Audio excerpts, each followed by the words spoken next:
ولتكن منكم أمة يدعون إلى الخير ويأمرون بالمعروف وينهون عن المنكر وأولئك هم المفلحون. Assalamualaikum warahmatullahi wabarakatuh. Alhamdulillahi rabbil alamin. Asyhadu an la ilaha illallah wahdahu la syarika lah wa asyhadu anna Muhammadan abduhu wa rasuluh. Allahumma shalli ala Muhammadin wa ala alihi wa ashabihi ajmain, amma ba'd. Saudaraku kaum muslimin dan muslimat di mana saja berada, alhamdulillah kita bersyukur berjumpa kembali dalam channel ini untuk saling ingat mengingatkan dalam persoalan agama kita.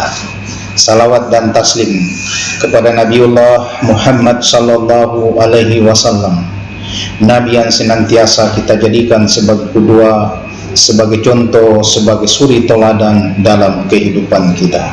Saudaraku, salah satu pokok ajaran Islam adalah mentauhidkan Allah Subhanahu wa ta'ala, dan ini adalah merupakan sifat dari Allah Subhanahu wa ta'ala yang esa, yang dijelaskan oleh Allah sendiri di surah Al-Ikhlas. Qul huwallahu ahad, Allahus samad, lam yalid wa lam yulad wa lam yakul lahu kufuwan ahad. Katakanlah Allah itu esa, Allah tempat bergantung segala sesuatu, Allah tidak beranak dan Allah tidak pernah dilahirkan. Tiada sesuatu yang sekufu dengan Dia. Inilah landasan tauhid di mana Islam mengajarkan bahwa Allah itu adalah esa, tidak berbilang, tidak lebih dari satu, tapi Dia adalah ahad. Ajaran tauhid ini sesungguhnya merupakan misi semua nabi, mulai dari Nabi Adam alaihissalam sampai kepada Nabiullah Muhammad sallallahu alaihi wasallam. Allah Subhanahu wa taala telah menyampaikan kepada Rasulullah sallallahu alaihi wasallam, "Wa ma arsalna min qablika illa nuhi ilaihi annahu la ilaha illa ana."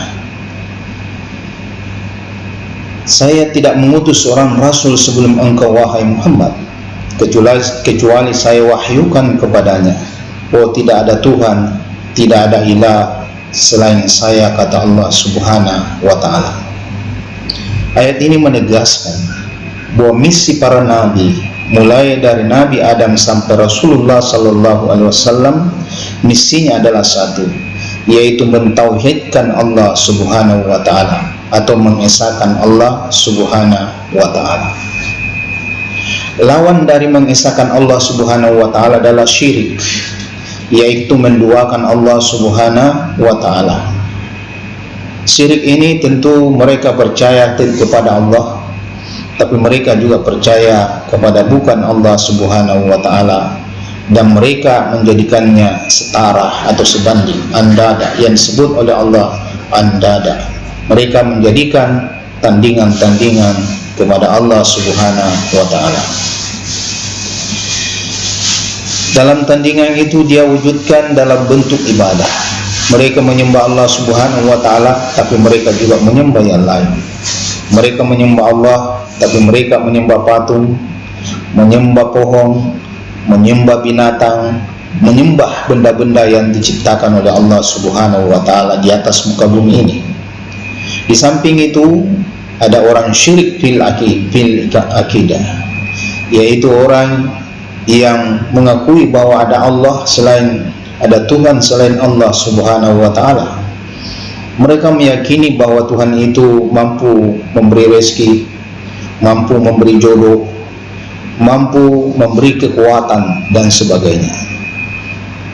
Nah, inilah yang disebut musyrik, yang di dalam agama kita adalah merupakan persoalan yang sangat berat, karena ini berakibat kepada pembatalan syahadat seseorang, begitu pula pembatalan seluruh amalan-amalan yang dia pernah lakukan.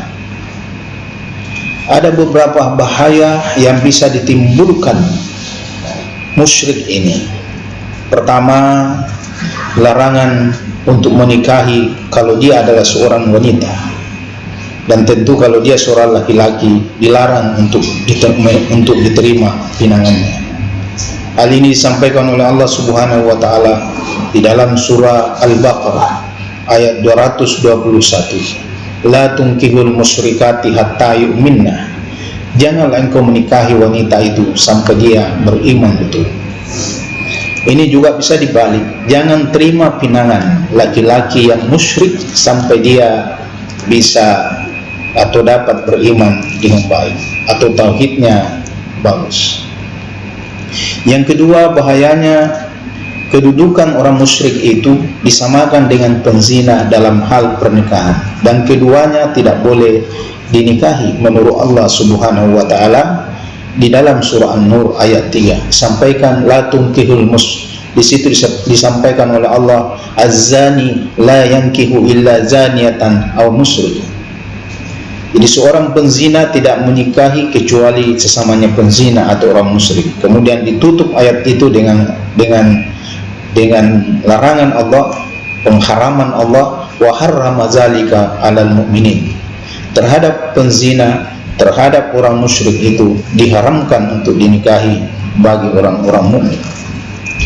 Selanjutnya yang ketiga, termasuk dosa besar. Dia adalah ismun kabir. Ismun kabir, dia adalah dosa besar yang tidak akan diampuni oleh Allah Subhanahu wa taala sampai orang itu bertobat sebelum dia meninggal. Ketika dia meninggal dalam keadaan musyrik, maka mereka tidak akan pernah diampuni dosa-dosanya oleh Allah Subhanahu wa taala. Hal ini disampaikan oleh Allah di surah An-Nisa ayat 48. Innallaha la yaghfiru ay yushraka bihi wa yaghfiru ma dzuna zalika liman yasha. Allah tidak akan mengampuni dosa orang-orang musyrik, dan Allah mengampuni dosa-dosa yang lain. Itulah bahaya yang ketiga. Kemudian disebutkan di surah Luqman bahwa inna syirka la zulmun adzim, bahwa syirik itu atau musyrik itu adalah kezaliman yang besar. Kezaliman itu adalah merupakan perbuatan jahat di atas jahat, perbuatan dosa di atas dosa. Jadi tidak ada lagi perbuatan kezaliman di atas dari mensyarikatkan Allah Subhanahu wa taala. Kemudian selanjutnya di surah Az-Zumar ayat 45, ayat 65, Allah Subhanahu wa taala menjelaskan bahwa orang-orang musyrik itu sekalipun banyak amalnya, dia pernah melakukan amalan apa saja yang diperintahkan oleh Allah, dan kemudian musyrik kepada Allah Subhanahu wa taala, maka seluruh amalan yang dia lakukan ditolak oleh Allah Subhanahu wa taala. Allah Subhanahu wa taala menyampaikan di surah Az-Zumar ayat 65, la in asarta, la in apabila kamu syirka la yahbatanna amaluka, kamu syirik kepada Allah Subhanahu wa taala, maka amalanmu akan ditolak oleh Allah Subhanahu wa taala. La in asyrakta, kata Allah, apabila kamu musyrik, la yahbatanna amaluka, maka amalanmu akan ditolak oleh Allah Subhanahu wa taala.